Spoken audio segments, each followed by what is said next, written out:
शिवमानस पूजा स्तोत्र माध्यमबाट यी भाइरल गर्नु पर्यो।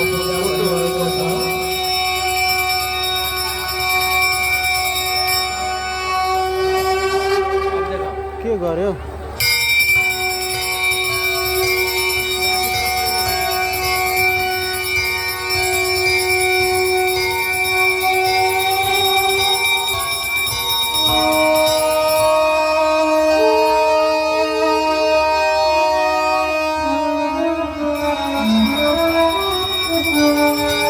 श्री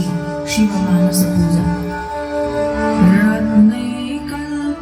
रत्नैकल्पितवासनं हिमजलैः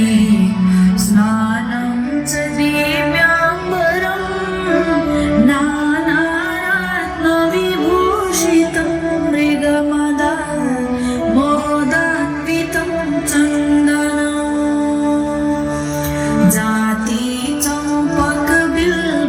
जातिचम्पकबिल्बपत्ररचितं पुष्पं च धूपं तथा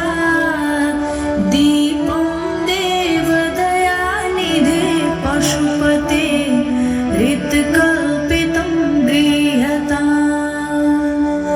सौवर्णेन खण्डरचिते घृतं पायसं भक्ष्यं पञ्चविधं पयोदधियुतं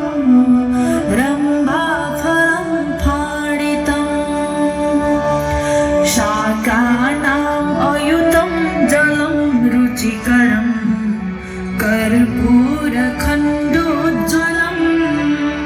ताम्बूलं मनसा मया विरचितं भक्त्या प्रभो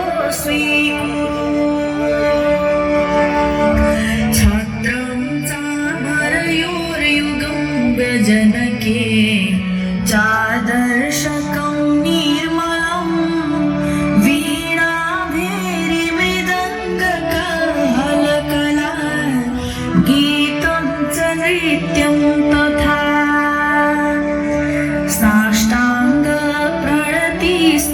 साष्टाङ्गप्रणतिस्तुतिर्बहुविधा एतत् समस्तं मया सङ्कल्पेन समर्पितं तव विभो पूजां गृहाण प्रभो आत्मा त्वं गिरिजामति सहचरा प्राणा शरीरं गृहं पूजा ते विषयोपभोगरचना निद्रा समाधिस्थिते सञ्चारः पदयो प्रदक्षिणविधि स्तोत्राणि सर्वा गिरो यद् यत् कर्म करोमि तत्तदखिलं शम्भो तवाराधनम् इत्येवं हरपूजने प्रतिदिनं यो वा त्रिसन्ध्यं पठेत् सेवाशोकचतुष्टयं प्रतिदिनं पूजा हरेर्मानसी सोऽयं सौख्यमवाप्नुयाद्युतिधरं साक्षात् हरेर्दर्शनं व्यासस्तेन महावसानसमये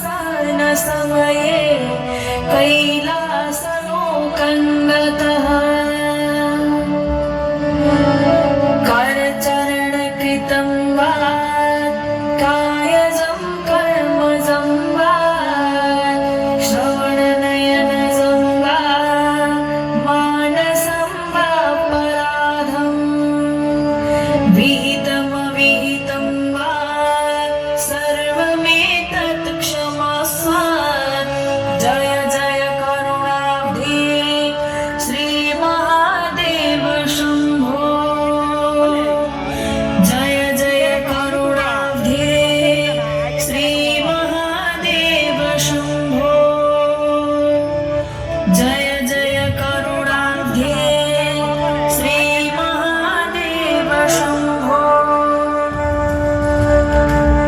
श्री शिवमानस पूजा